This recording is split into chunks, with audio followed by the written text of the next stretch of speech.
Imagine you're in a meeting. Your boss suggests a new plan. At first glance, it seems a little half-baked, but everyone else at the table nods their head and says it's a great idea. You feel a little uneasy, but you don't want to be the only person who thinks it's a bad idea. So you stay quiet and go along with it. A few weeks later, the plan fails spectacularly, and you think to yourself, why didn't anyone say anything? That's not just bad decision-making. That's something called groupthink. Welcome to our channel. This is the first part of a two-part series on groupthink. Groupthink is the tendency for people in a group setting to prioritize harmony and conformity over critical thinking and evaluating the truth. In other words, going along to get along. It might feel easier to agree than to ask questions, but this can lead to some seriously flawed decisions. In 1972, social psychologist Irving Janis published an article titled Groupthink, a psychological study of the Cuban Missile Crisis. In it, he discussed how the Cuban Missile Crisis exemplified a type of faulty decision-making process that can occur in small groups. He coined the term groupthink to describe what happens when group members put aside their critical thinking skills to maintain group harmony.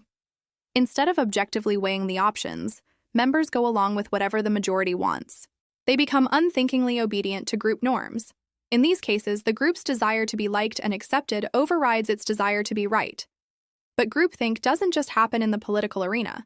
Take, for example, the 1986 space shuttle disaster that claimed the lives of 7 astronauts. Investigations into the tragedy revealed that engineers had sent several warnings to NASA about the O-rings on the shuttle, which were in charge of sealing the rocket's fuel tanks.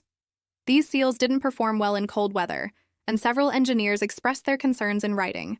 But no one from NASA's management seemed to care. Engineers were hesitant to speak up again because they feared being seen as troublemakers. As one engineer put it, I felt my concerns were not being fully considered and I thought my voice was being lost in the technical discussion. To many, it probably seemed easier to go along than to argue. But this decision to conform rather than speak up had fatal consequences. When groupthink takes over a group, critical thinking and creativity take a backseat. No one wants to be the odd one out, so no one speaks up. Instead, the group moves quickly toward a consensus, which can lead to poor decisions. Because groupthink often leads to rushed decisions that aren't well thought through, it can cause problems down the line. After all, smart people can still make dumb decisions. Have you ever been a part of a group where this happened? It can be tough to speak up, especially if you work in a high-pressure environment. But speaking up could have saved a lot of time, money, or even lives. There are lots of ways to stop groupthink from derailing your next big project. Here are just a few. First, encourage dissent. If you're a leader, you should explicitly invite people to challenge your ideas. You can assign a devil's advocate to question the group's decision, or you can bring in outside perspectives before making a final decision. Also, remember that silence isn't always consent. Just because no one is speaking up doesn't mean everyone agrees. Check in with people one-on-one to make sure everyone is on board. But it's important to remember that groupthink isn't always easy to spot. Often those involved don't even realize it's happening until it's too late. Groupthink is especially dangerous in tight-knit groups. After all, we're more likely to speak up in groups where we feel less connected to. A study published in the Journal of Experimental Psychology demonstrated that group members who felt closer to each other were less likely to speak up against the group is majority. That means you're more likely to go along to get along. If you're friends with the people you're working with, so it's especially important for close-knit groups to be aware of groupthink and its effects. One way to tell if groupthink is taking over your group is that decisions are being made too quickly. People aren't taking the time to weigh all the options or consider alternative solutions. Everyone is just going along with whatever the leader says. That's because in groupthink situations, the quality of the ideas isn't nearly as important as the need to be liked. Groupthink can also cause groups to ignore important information. That's exactly what happened in the case of the Challenger explosion.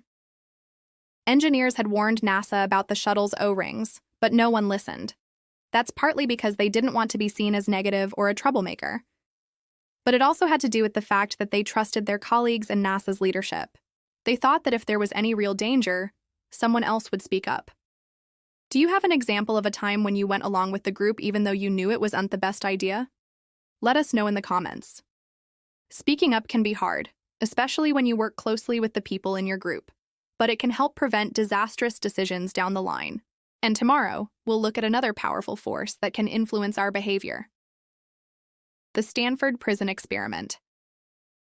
When people are put into a position of power, what happens to them?